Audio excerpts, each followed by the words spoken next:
ദിവസത്തെപ്പറ്റി കൂടുതൽ എക്സ്പ്ലെയിൻ ചെയ്യുന്നതിന് മുന്നേ വർക്കൗട്ട് കഴിഞ്ഞപ്പോഴത്തെ പമ്പ് കാണിക്കാം. ഇന്ന് ഹൈ കാർബ് ഡേ ആയിരുന്നു, അതുകൊണ്ടാണ് കൂടുതലും മസിൽസിന് എക്സ്ട്രാ ഒരു പമ്പ് പോലെ തോന്നുന്നത്. അപ്പം നമുക്ക് സാധാരണയുള്ള ദിവസത്തിൽ നിന്ന് എങ്ങനെയാണ് വ്യത്യാസം വരുന്നതെന്ന് ഞാൻ കാണിക്കാം. രാവിലത്തേത് സെയിം തന്നെ 6 ഹോളക്സ്, ഉച്ചയ്ക്കത്തെ മീലും ഏറെക്കുറെ സെയിം തന്നെയാണ്, അതായത് സ്റ്റേക്കോ പച്ചക്കറിയും മാത്രം.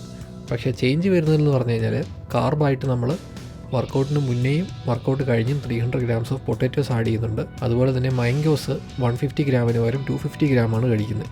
ഇതാണ് ഹൈ കാർബ് ഡേയിൽ നമ്മൾ എക്സ്ട്രാ കഴിക്കുന്നത്. ഇതാണ് എൻ്റെ camera setup A7 III with a tripod.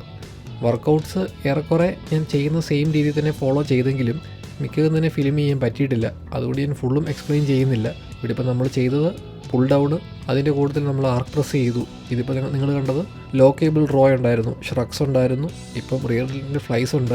ഇപ്പം ഞാൻ ഈ കാണിച്ച പോലെ ഷോൾഡർ ഞാൻ ആദ്യം ടൈറ്റ് ആക്കിയിട്ട് എന്നിട്ടാണ് ഞാൻ ലാറ്ററൽ റൈസ് ചെയ്യുന്നത്. ഇങ്ങനെയാണ് എനിക്ക് വർക്ക് ചെയ്തിട്ടുള്ളത്. നിങ്ങൾക്കിത് വർക്ക് ചെയ്യുമെങ്കിൽ നിങ്ങളും ട്രൈ ചെയ്യുക, ഇല്ലെങ്കിൽ ലീവ് ഇറ്റ്. പിന്നെ ഉള്ളത് റോയിങ് ആയിരുന്നു. അത് കഴിഞ്ഞിട്ട് പിന്നെ നമുക്ക് ചെസ്റ്റിൻ്റെ കുറച്ച് വർക്കൗട്ട്സ് ഉണ്ട്. ചെസ്റ്റിൻ്റെ വർക്കൗട്ട്സും അത് കഴിഞ്ഞ് ആപ്സിൻ്റെ കുറച്ച് വർക്കൗട്ട്സും കൂടെ കഴിഞ്ഞ് പോസ്റ്റ് വർക്കൗട്ടും പൊട്ടാറ്റോസ് കഴിച്ചിട്ട് നമ്മുടെ സിനിമയായ തുടരും കാണാൻ വേണ്ടി നമ്മൾ തിയേറ്ററിലോട്ട് പോയി. ഷേക്ക് കുടിക്കാൻ താമസിക്കുമെന്ന് ഉറപ്പുള്ളത് കൊണ്ട് ഞാൻ 250 grams വരുന്ന രീതിയിൽ മാങ്കോസ് പുറത്തുനിന്ന് മേടിച്ചു. തിരിച്ച് വന്ന് ലാസ്റ്റ് എഗ്സും കഴിച്ച് ഡേ ഫിനിഷ് കിടന്നുറങ്ങി.